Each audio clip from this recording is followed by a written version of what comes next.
காலை வணக்கம். இன்னைக்கு நம்ம பார்க்க போற இந்த வீடியோல என்ன வந்துட்டு டாபிக் அப்படின்னு பாத்தீங்கன்னா, ஆடுகளுக்கு வந்து சளி தொல்லை. சளியை வந்துட்டு அசால்ட்டா விடவே கூடாது. அதனால வந்து பாத்தீங்கன்னா இந்த மாதிரி தும்பிட்டே இருக்கான் பாத்தீங்களா, ஆடுகளுக்கு தும்பினாலே வந்து பாத்தீங்கன்னா அதுங்களுக்கு வந்து சளி தான். அது இன்ஃபெக்ஷன் ஆகிடுக்கும். இதனால இந்த கிளைமேட்னால கூட சேஞ்ச் ஆயிருக்கலாம்.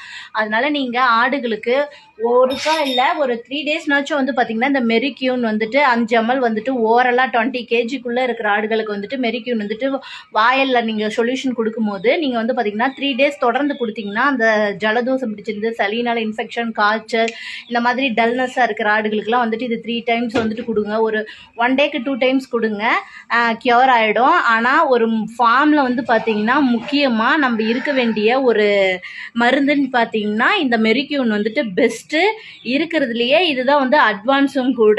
உடனே உங்களுக்கு வந்துட்டு ரிசல்ட் கொடுக்கணும் அப்படிங்கிற பட்சத்துக்கு நீங்கள் வந்துட்டு இந்த மெரிக்யூன் வந்துட்டு டானிக் யூஸ் பண்ணிக்கோங்க. உடனே வந்து ரிசல்ட் கொடுக்கும். தும்பலும் வந்து பார்த்தீங்கன்னா இது ஒன்ஸ் நீங்கள் கொடுக்கும் போதே உங்களுக்கு அதனோட வந்து ரிசல்ட் பெஸ்ட்டாக இருக்கும்.